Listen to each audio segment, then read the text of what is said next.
Conte de fées en français. Le sauteur. Il était une fois, sur le vaste continent de Rolva, une énorme bataille entre deux royaumes.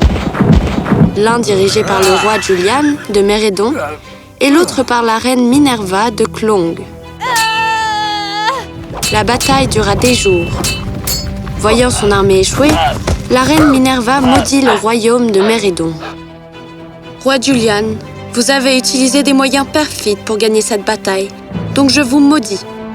Quand vous rentrerez chez vous, vos sujets se transformeront en animaux. Je vous maudis. » En disant ça, la reine Minerva disparut.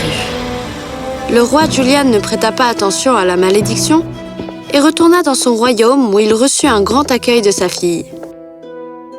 Cependant, le lendemain, tout à coup, quand il était dans la salle d'audience, un par un, tous ses ministres ont commencé à se transformer en animaux. Oh non, sa malédiction a vraiment fonctionné.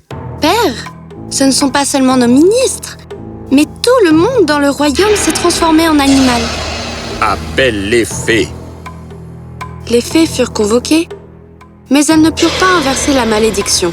Appelez l'ermite. Et bientôt, l'ermite arriva, mais lui aussi échoua à inverser la malédiction. Mon roi, cette malédiction est irréversible. Seul celui qui a jeté le sort sera en mesure de l'inverser. Désolé. Le roi et la princesse étaient tristes. À ce moment-là, princesse Aria eut une idée. « Ah, père, tu te souviens de Hikachio, ton sage conseiller ?» Ah, oui, certainement. Ah, il est devenu un chien. Comme j'aurais aimé pouvoir avoir son aide dans ces moments de crise. Tu peux quand même. Qu'est-ce que tu veux dire? La malédiction a transformé nos sujets en animaux. Mais elle n'a pas enlevé le pouvoir du raisonnement humain et de la parole. Ils peuvent encore parler, au moins certains d'entre eux. Le roi fut ravi d'entendre cela. Incroyable! Comment n'y ai-je pas pensé? Appelle Hikachio immédiatement. Princesse Aria appela Hikachio, qui vint aussitôt. Bienvenue, Hikachio. Comment ça s'est passé? Je me suis transformé en chien. Qu'est-ce que tu crois? C'est ma faute. Peut-être devrions-nous oublier les politesses et aller droit au but. Ça serait merveilleux. Dis-moi, Pikachu, qu'est-ce qui peut nous sortir de cette malédiction? Comme l'a dit l'ermite, la malédiction ne peut être brisée que par celui qui l'a jetée. On dirait qu'il n'y a qu'une solution. J'écoute. Nous devrons faire la paix avec la reine Minerva. Eh bien, je suis prêt. Mais tu la connais. Elle n'acceptera jamais l'offre de paix. Alors, donne-lui ce qu'elle veut. Mais à ce moment, le roi Julian devint calme et triste. « Qu'est-ce qu'elle veut, père ?» Ma princesse, elle veut l'épée magique. L'épée magique? C'est notre épée ancestrale, transmise dans notre famille depuis des générations. Ces énergies rendent notre armée imperméable à la faim, aux pluies, à la chaleur et même aux tempêtes, nous donnant l'avantage sur l'armée adverse. Ton grand-père me l'a donnée et j'espérais qu'un jour, je la transmettrais à ton mari. Oui, ce qui ne me semble plus possible. Envoyez les fées à Clong pour inviter la reine Minerva à notre festival annuel de sauteurs. Dites-lui qu'à la fin de l'événement, je lui présenterai l'épée magique. Les fées présentèrent l'offre du roi à la reine Minerva et elle sourit. Le jour est enfin arrivé. J'accepte l'invitation. Dites au roi Julian que je serai là pour assister à l'événement et prendre l'épée magique. Bientôt, ce fut le jour du festival annuel des sauteurs. Tout le monde était excité. Le roi et la princesse annoncèrent le début des festivités et la reine Minerva était présente également. Parmi les participants, la grenouille, le lapin et la sauterelle furent considérés comme les meilleurs sauteurs qui avaient jamais vécu à Mérédon. Nous sommes sur le point de commencer, Votre Majesté. Très bien.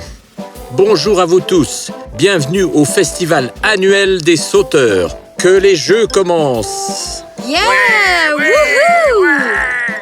Tout d'abord, je vous présente la grenouille. Salutations, Votre Majesté, Princesse Aria, Reine Minerva de Clong, et salutations, habitants de Méredon. Je suis la grenouille des vallées du Nord, et c'est un grand honneur de faire partie du Festival des Sauteurs. Le roi fut très impressionné par les bonnes manières de la grenouille. Elle est vraiment bien élevée. Je me demande à quoi elle ressemblait en tant qu'homme. Peut-être que si tout va bien et la malédiction est enlevée, nous pourrons lui demander de vous épouser. Ah! C'est reparti. La grenouille monta sur la scène et se mit en place. La foule attendait calmement. Elle prit une profonde respiration et juste au moment où elle était sur le point de sauter, une mouche vint voler près d'elle. Elle fut distraite et commença à lui courir après. Bouh! Bouh! Ah! J'aurais dû laisser mon petit y participer. Il aurait fait un bien meilleur travail. Eh bien, c'était décevant. Mais ne vous inquiétez pas parce que je vous présente maintenant le lapin. Yeah! Yeah! Salut, Votre Majesté. Je suis le lapin, des collines à l'ouest de la rivière Célina. Le lapin aussi était posé et bien élevé, ce qui plaisait au roi. Je ne suis pas intéressée. Le lapin s'élança fortement, sauta et atterrit juste au pied du roi. Le roi fut impressionné. Incroyable lapin. Bien joué. La reine Minerva fut également amusée par le saut du lapin. Elle sourit et frappa dans ses mains. Et enfin, je vous présente la sauterelle. Ouais! Yeah! La sauterelle se tut, ne dit pas un mot et ne salua pas le roi. De l'odeur que je capte de lui, je sais qu'elle est d'une bonne famille et un être très audacieux. Ah, très bien alors. Je n'en dirai pas plus. Que le procès commence. La sauterelle se mit en position et immédiatement, au moment où elle allait sauter, ses sens remarquèrent quelque chose venant de derrière, déchirant l'air. Elle comprit immédiatement qu'il s'agissait d'une flèche qui se dirigeait vers la reine Minerva. Elle sauta aussitôt et d'un coup de pied puissant, changea la trajectoire de la flèche. La flèche manqua la reine et se planta dans l'écorce d'un arbre. La reine Minerva fut choquée, tout comme le roi Julian. À cet instant, un aigle portant un arc et des flèches apparut et commença à crier après la sauterelle. Pourquoi avez-vous sauvé la méchante reine qui a ruiné nos vies? Elle est l'invitée royale et sous la protection de notre roi pendant qu'elle est ici. Votre geste déshonore la réputation de notre roi. En entendant cela, la reine Minerva fut très touchée. Merci, sauterelle. Et vous, reine Minerva, je suis vraiment confus. Pardonnez l'aigle, car sa colère a pris le dessus. Je me fiche de l'aigle. Sa flèche ne peut pas me faire de mal, même si elle m'avait touchée. Vous le savez, nous avons mené des batailles les uns contre les autres. Mais je dois le dire, je suis très impressionnée par la sauterelle. En disant cela, la reine Minerva pointa du doigt la sauterelle et bientôt qui se transforma en un beau soldat. Mais c'est Ragnar, le puissant soldat. Princesse Aria sourit en voyant Ragnar. Elle l'avait toujours aimé, même à son insu. Ragnar, merci de ne pas vous soucier de la compétition et de mettre votre vie en danger afin de me protéger et de protéger la réputation de votre roi. Demande-moi n'importe quoi. Merci, reine de Clong. Je souhaite que tous les êtres de Méredon soient libérés de leur sort et retournent à leur forme humaine. La reine fut surprise par le souhait de Ragnar. Tu es sûre de ce que tu veux? Je peux te donner toutes les richesses du monde. Je vous assure que je ne me soucie pas de ces choses. La reine Minerva fut très impressionnée car elle n'avait jamais vu un soldat aussi fort et loyal envers son roi et son peuple. Elle se tourna vers le roi Julian. Finissons cette rivalité. Tout d'abord, je voudrais proposer d'adopter Ragnar comme mon fils et héritier de mon trône. Tout le monde fut choqué, y compris Ragnar. Ragnar, tu es d'accord? Je n'ai jamais connu l'amour d'une mère. Ma mère est morte quand je suis né.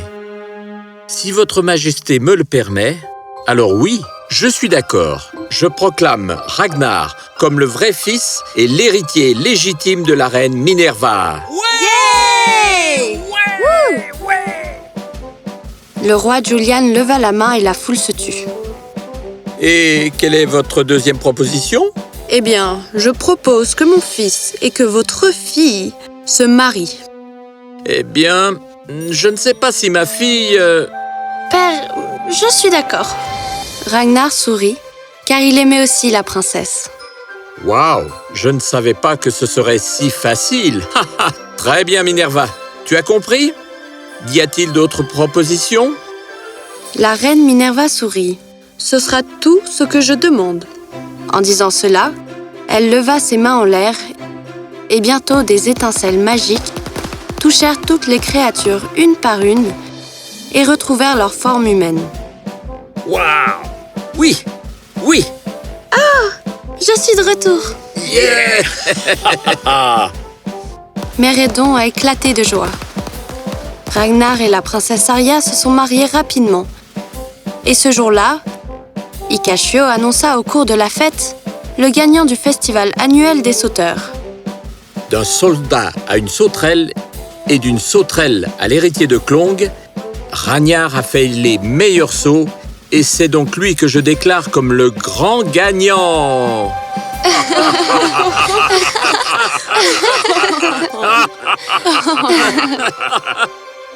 Et ainsi, la rivalité entre les deux royaumes prit fin pour toujours et tout le monde vécut heureux et pour toujours.